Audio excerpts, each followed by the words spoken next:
ब्रह्मा कुमारी एक ऐसी संस्था है जहाँ पे कोई प्राइस लिस्ट नहीं होती, कोई सामान भी नहीं बेचा जाता है, पीस ऑफ माइंड चैनल भी एडवर्टाइजमेंट फ्री है। उसके बाद ये विश्व की सबसे बड़ी आध्यात्मिक संस्था हो गई है, लगभग 150 देशों में है। अभी एक बहन ने अंटार्कटिका में भी जाके बाबा का झंडा फहरा दिया है, जबकि वहाँ पे कोई आबादी नहीं है।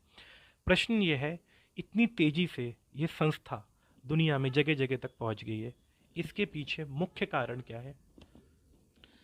इसके पीछे मुख्य कारण यही है कि बहुत काल से, कहा जाए तो 2 युगों से मनुष्य मात्र अपने रास्ते से भटका हुआ है।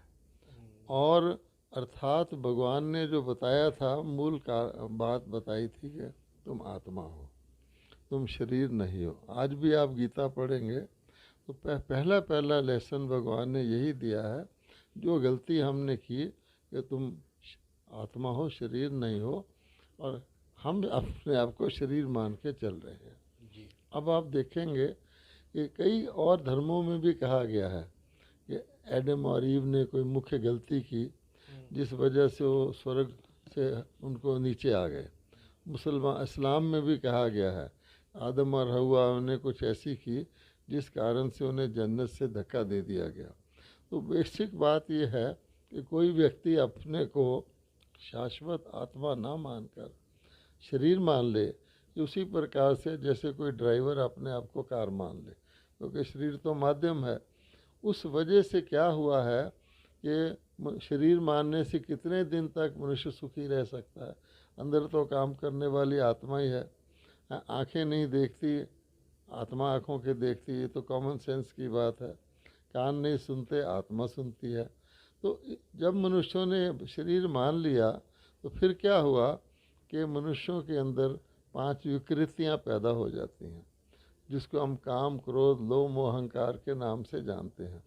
और ये विकृतियां मनुष्य जितनी भी कोशिश कर ले वो सुखी नहीं रह सकता, क्योंकि यही उसके दुख का कारण है।